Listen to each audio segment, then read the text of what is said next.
Hello guys, Gitanjali మళ్ళీ వచ్చింది movie అయితే చూసాను. సో ఇప్పుడు సినిమా ఎట్లా ఉందో తెలుసుకుందాం. మూవీ మెయిన్ ప్లాట్ ఏంటంటే, ఒక దయ్యాల బంగ్లాలో సినిమా తీద్దామని పోయిన మూవీ టీంకి వచ్చిన ప్రాబ్లమ్స్ ఏంటి, అసలు వాళ్ళు ఆ సిచ్యువేషన్స్ని ఎలా హ్యాండిల్ చేశారు, అండ్ గీతాంజలికి ఈ దయ్యంకి ఏమైనా లింక్ ఉందా అనేది మూవీలో చూపిస్తారు.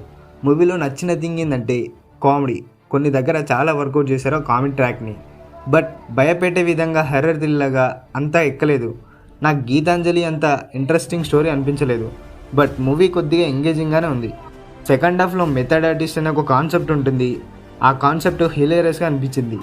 ఇంటర్వెల్ టెస్ట్ కొద్దిగా ఎక్స్పెక్ట్ చేసే విధంగా ఉన్నా కూడా బాగానే అనిపించింది. నాకు సినిమాలోని నచ్చని పోర్షన్స్ ఏంటంటే, సినిమా మెయిన్ స్టోరీ స్టార్ట్ చేయడానికి చాలాసేపు తీసుకున్నారు.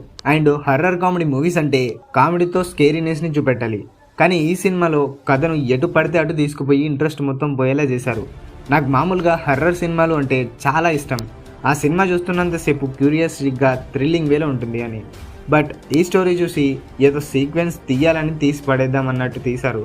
అలా అని సినిమా అంత బోరింగ్ ఉంది అని అనలేను, కానీ కొన్ని పోర్షన్స్లో తప్ప, అది కూడా సెకండ్ హాఫ్లోని కొన్ని వాటిలో కొద్దిగా మంచిగా అనిపించింది భయ్య. సినిమాలో చూపించే ఫ్లాష్ బ్యాక్ సీన్ మాత్రం నాన్ సింక్లో ఉంది. ఏదో దయ్యం సినిమా అంటే ఒక ఫ్లాష్ బ్యాక్ సీన్ పెట్టి దొబ్బాలి అన్నట్టు పెట్టి పారేశారు అంతే. సీక్వెన్స్ అంటే ముందు వచ్చిన సినిమా కంటే ఎక్కువ థ్రిల్లింగ్గా ఉండాలి, బట్ ముందు వచ్చింది బాగుంది దీనికంటే అనే ఫీలింగ్ వచ్చింది నాకు. రీసెంట్గా చంద్రముఖి 2 సినిమా వచ్చినప్పుడు కూడా ఇలానే చేసింది. సేమ్ ఈ సినిమా కూడా ఆ పద్ధతిలానే ఉంది. సినిమాలో కొన్ని సీన్స్లో చేసిన క్రింజ్ కామెడీకి లిటరల్లీ నాకు చిరాకు దొబ్బింది భయ. సినిమాలోని యాక్టింగ్ విషయానికి వస్తే శ్రీనివాస్, అంజలి, శకరక శంకర్, ఆలీ వీళ్ళు బాగా చేశారు, బట్ నాకు హైలైట్ అనిపించింది మాత్రం Sunil and Satya comedy. Screen play వీక్గా ఉంది అండ్ సినిమాటోగ్రఫీ పర్లేదు అన్నట్టుంది. ఇక స్టోరీ అయితే ఎప్పుడో స్టోరీ తీసుకొచ్చి సినిమా తీసినట్టు కొట్టింది. సో ఓవరాల్గా సినిమా ఎలా ఉంది అంటే టైంపాస్ అవుతుంది కొన్ని పోర్షన్లో కామెడీ టైమింగ్ వల్ల. హర్రర్ కామెడీ థ్రిల్లర్ ఇష్టమైన వాళ్ళు ఒకవేళ ఇంట్రెస్ట్ ఉంటే ఒక లుక్ వేయొచ్చు, అదర్వైజ్ జస్ట్ ఇగ్నోర్ ఇట్. సినిమాకు నేను ఇచ్చే రేటింగ్ వచ్చేసి 2/5. That's it.